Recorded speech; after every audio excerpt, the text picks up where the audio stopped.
Bugun 1-avgust 2026-yil Malika bozoridagi iPhone telefonlarini ayrimlarini narxini bilib chiqamiz. Xo'sh, 1, 2, 3 boshlab bitta ko'ringlar holatini. 100 yonks 77 marta zaryadga olgan. Bu degani где-то 3 oy ishlaganda, to'g'rimi? 3 oycha, 4 oycha ishlagan. 256 talik sim kartali holati yangi bilan bir xil korobkalar. Men ochilmagan narxiga keladigan bo'lsa, yaqinroq kelamiz yana bir marta.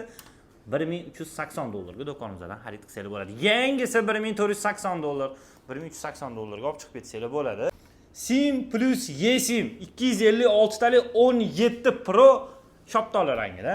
Narxi buni sizlarga addushi yurakdan $1250 qilib beramiz. Bitta ko'ringlar, bor yo'g'i 55 marta zaryadga olgan.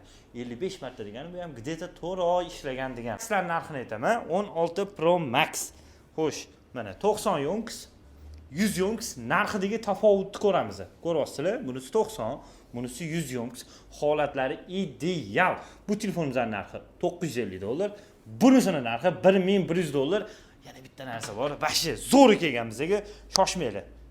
Mana natural titan rangda 15 Pro Max 256 sim eSIM 91 marta zaryadga olgan. 91 marta где-то 3 oycha, 4 oycha ishlagan bu ham. Narxiga kelsa $1150 chiqadi. Yangisi 1300 sotilyapti. Mana bunaqa rangi 1270. 1370 yangisi. Sizlarga buni 1150 qilib beramiz. Yana bitta ikkita arzonchi modellar bor. O'zingizlar bitta ko'ringlar, 13 o'zi 128, yonkslari 73, holatlari yaxshi, o'rtacha holatda. Bitta original ekranga almashgan ekranimiz mana o'zi. Telefonning orqasiga ham yozib qo'yganmiz, ekran deb. Nech pul deb o'ylaysizlar? Qani bitta taxmin qilinglar. Topolmadinglar. $250 ga do'konimizdan olib chiqib ketsanglar bo'ladi. $250 ga korobka, dokument, ekran faqat originalga almashgan. 13. Uncha Androiddan, mana $250 ga Androidlardan yaxshi ishlaydi. 256, 81 yonks, ikkita sim kartali, sostoyani nok.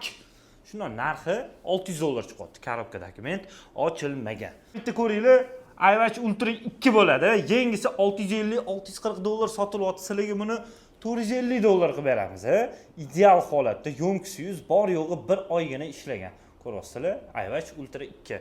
Hurmatli kuzatuvchilar, narxlar to'g'risida ma'lumotni ko'rdinglar. Yana qaysi telefonlar narxi qiziq bo'lsa, kommentariyaga yozib ketasizlar. Like bosib, bizani qo'llab-quvvatlab qo'ysanglar bo'ladi.